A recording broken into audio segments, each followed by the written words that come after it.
are you doing? This is Cliff Jones, owner of the Cliff Jones Piano Studio. Today, I'm covering week one of the boot camp, 6-week boot camp, arpeggios.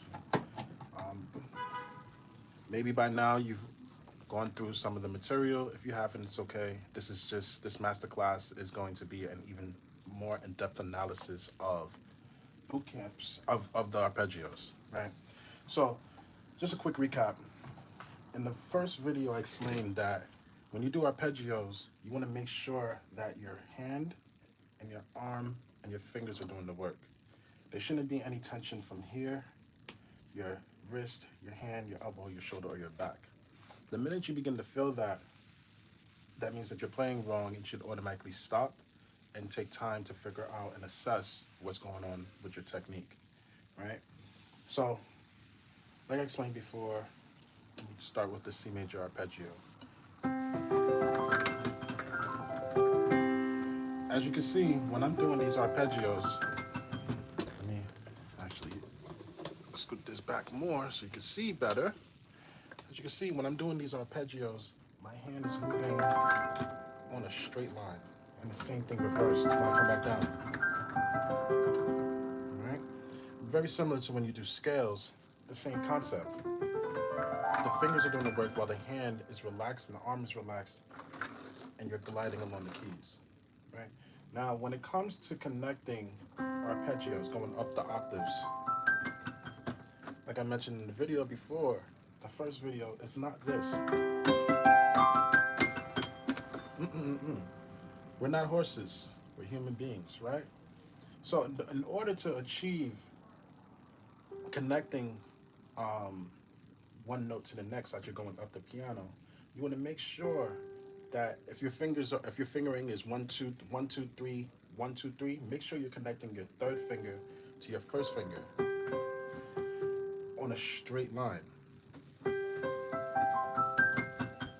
you look closely, I'm connecting this way. And then when I come back down, connecting my thumb to my middle finger, is the same movement, the same motion. Not this, but straight line. Same thing with the left hand. In the left hand, if you're doing 5 3 2 1, you're bringing the middle finger over on a straight line as you're going up the piano. And when you come back down, everything is reversed for the concept. Connecting middle finger to first finger, middle finger to first. Right? Now, when you do two hands, the same concept. Nothing changes. All the same rules apply. Of course, you practice slow. So you can build that technique, you can build the muscle memory. And also another thing, it's very easy to want to cheat, quote unquote, by using your pedal, right? Like I just did. It's something I just subconsciously do, right? But when you're practicing, practice building your legato technique, which means playing even without the arpeggio, without the pedal. Because there's going to be times when you have music that you look at or study where you have to do arpeggios and there's no pedal use, right? So when you're practicing slow, use no pedal and really focus on connecting one note to the next. Your third finger again, third finger to first finger, first to third finger in the left hand. In one of the videos, I explained how to practice arpeggios, and it was through the use of dotted rhythms. Your dotted eighth note followed by 16th note and reversed 16th note followed by dotted eighth note. Another way to look at it is long, short, long, short, long, short, long. And reversed, it's short, long, short, long, short, long, short, long. Right? Demonstrate that now. So long, short, long. And you want to make sure you're using strong fingers. The key word, like I said in the video, strong fingers. It's not, no tension from here. I'm going to always repeat this in any future videos that I do. No tension here, no tension here. It's the fingers that does the work. Ta, ta, ta, ta, ta, ta.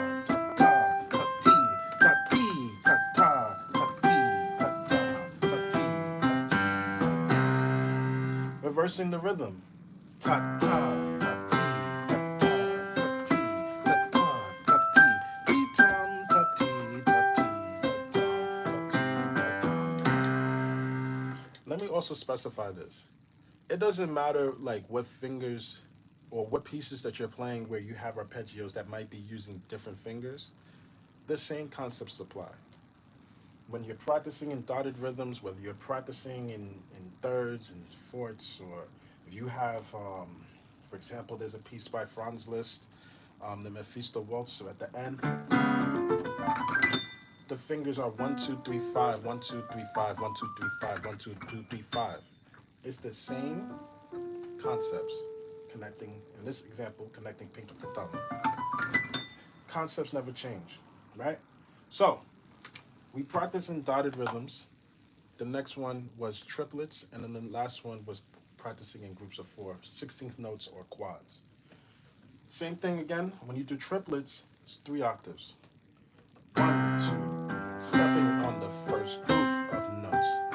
Sorry. 1, 2, 3, da da da dum dum dum dum dum. 1, 2, 3, 1, 2, 3, dum da dee dum da dee dee ga da dee ga da da. Then quads. 1, 2, 3, 4. 1, 2, 3, 4. 1, 2, 3, 4. 1, 2, 3, 4. 1, 2, 3, 4. 1, 2, 3, 4. 1, 2, 3, 4. 1, 2, 3, 4. 1, 2, 3, 4. 1, 2, 3, 4. 1, 2, 3, 4. Right? You practice like that, and of course, being patient with the process, being dedicated to the slow practice, the journey of getting to be able to build up to speed. Your fingers are gonna eventually fly when it comes to arpeggios, right? Um, yeah.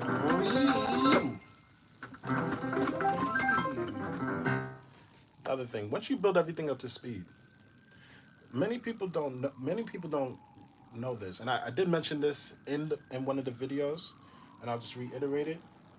When you play fast on the piano, your fingers are light. Your fingers are not. No, because all that's gonna do is build tension in here and here. Anything, something that we as pianists don't want or need, right?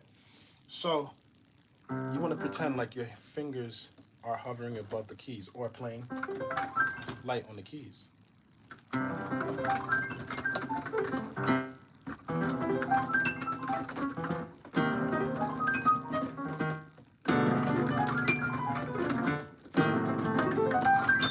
Everything is light as you're going up and down the piano, right?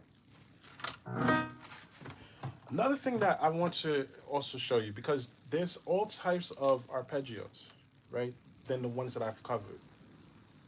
There are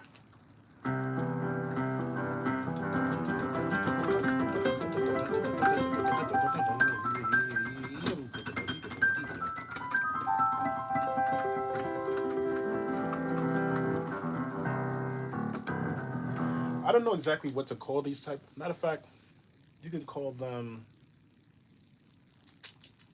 It's really interesting what to call these type of arpeggios, but I would call them arpeggios. I don't know how to explain it. Um, the concept is this: you have a full C major chord, C, E, G, C, and on every single, that's what they're called, inverted arpeggios. So, for example, you have C, E, G, C.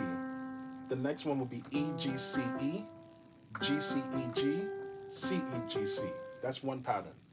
Then it repeats again. C, E, G, C, E, G, C, E, G, C, E, G, C, E, G, C, E, G, C, E, G, C, E, G, C, E, G, C.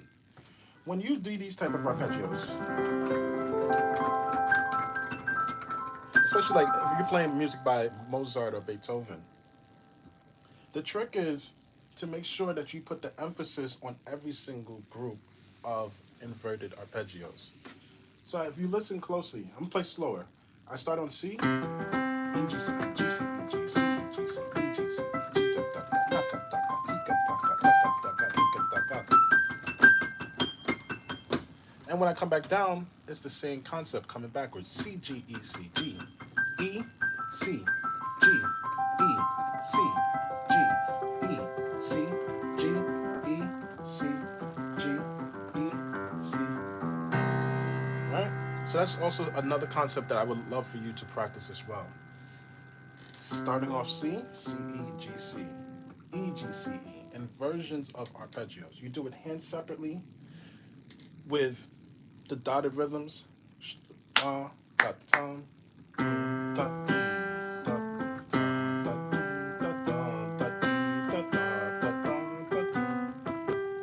and then reversing that rhythm. Ta ta ta ti ta ta ta ti. This is a really good exercise because you're strengthening different fingers, all 5 of your fingers, as opposed to just going like this. This is good, but there's no exercise that's really being done. So, in your dotted rhythms, ta ta ti ta ta ta ti ta ta ta ti ta ta, going all the way up and reverse coming back down. Ti ta dum ta ti ta dum ta ti ta dum ta ti. Hands separate and then both hands together.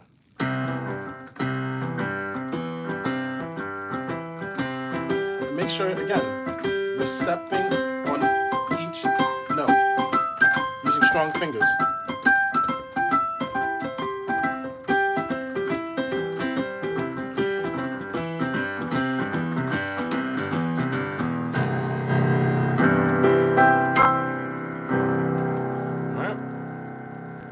Another concept that I covered, practicing your arpeggios going through the circle of fifths. Let's say you started on C, right? Then I told you to go to C minor. Then I told you to go to F major, starting on C. Think of that as your second version of your F major chord. Then you go to C, F minor, but starting on C, and then back to C. Then you go up the circle of fifths. A fifth above C is G. So you do the same concept. G major, G minor, C major starting on G, C minor starting on G, then you go back to G major. All right? So I'm going to play through those 2 examples right now. So we start off with C major in triplets. 1, 2, 3, 1, 2, 3, 1, 2, 3, 1, 2, 3, 1, 2, 3, 1, 2, 3, 1, 2, 3, 1, 2, 3. Do this twice. 1, 2, 3, 2, da, da, di, da, da, di, da, da, di, da, da, da, da, da, di, da, da. Then you go to C minor.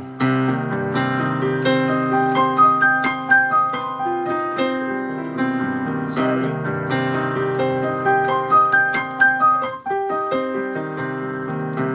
F major starting on C. And no pedal cliff. Twice.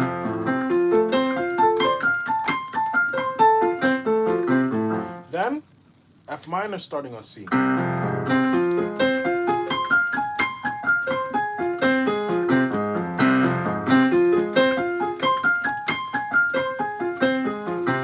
Then C major.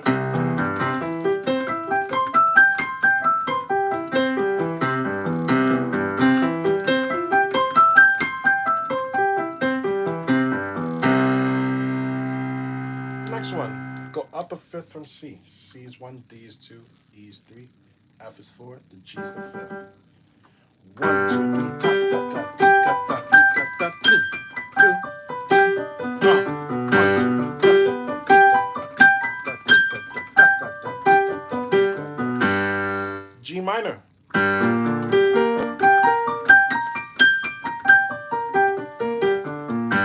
Now, when it comes to this G minor scale, G minor arpeggios, pause for a second. When it comes to the G minor arpeggios, in your left hand, I'll speak for myself. Sometimes I'm alternating between fingers, what fingers to use. Sometimes I'm using 5, 3, 2 in my left hand. Sometimes I might use 5, 4, 2, right? I'm gonna leave it up to your discretion of what you want to do, fingering wise, right? But whatever fingers you start with, whatever fingers you start with down here, don't change up your fingerings as you go up the piano, as you go up with your left hand, or specifically with the left hand. because it's going to throw everything off with what you're trying to accomplish when you're practicing that G minor arpeggio. So if my fingers are in the left hand, 5 3 2 5 5 3 2 1 3 2 1 3 2 1 3 2 1 2 3 1 2 3 1 2 3 1 2 3 5. If those are my fingers, I'm going to stick with it going up and down the piano. So going back into this exercise, in G minor, 1 2 3 1 2 3 1 2 3 1 2 3 1 2 3 1 2 3 1 2 3 1 2 3.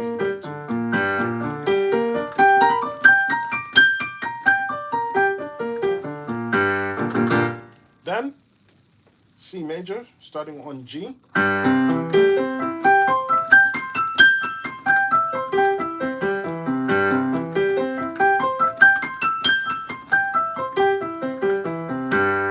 Then you have C minor starting on G.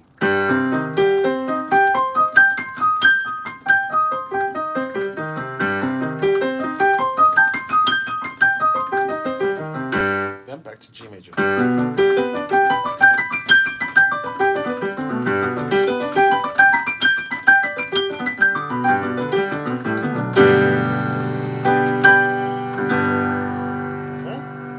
Now, as I'm going through this whole entire masterclass, for the next week, for week number 2, I not think I know I'm going to do a part 2 to arpeggios, because a question that I always get from students is, what happens? How do you practice arpeggios that start on black keys, right? How do you play? How do you do this, right? And most times, most people think that you start with your thumb. Let's say C sharp minor arpeggio. This, it may seem ideal, but the rule of thumb, that's so crazy that we're starting with our thumb, right? But the rule of thumb when you play piano is, and when it comes to any type of passage work, arpeggios, you never want to, you try not to have your thumb on any of the black keys, because it can really mess up your position if you can help it.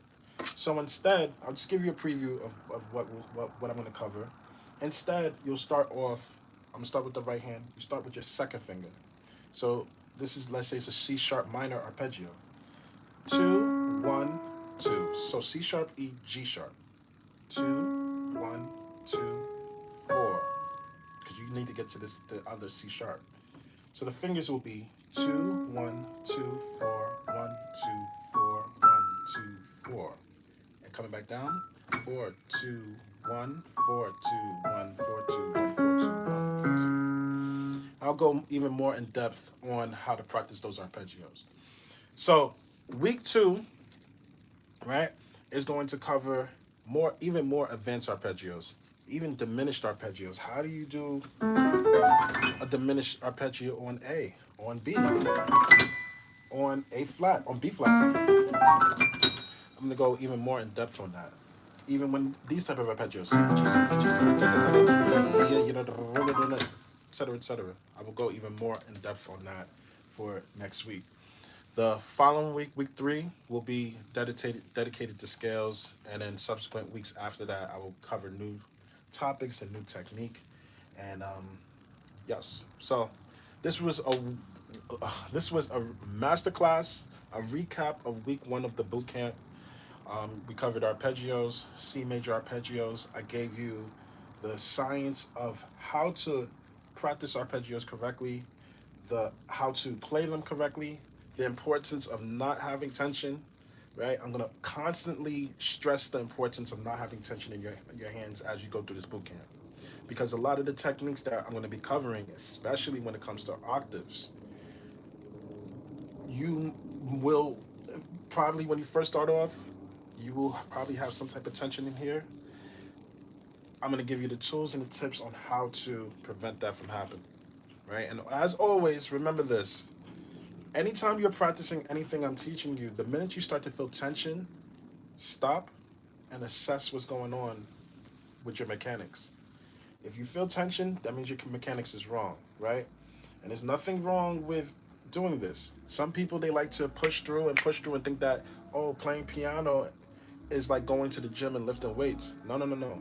You can mess up your hands by playing with tension, right? So Thank you so much for tuning in. Loud music. Thank you so much for tuning in to the first week of the masterclass, the boot camp. I'm Cliff Jones. Thank you so much, and take care.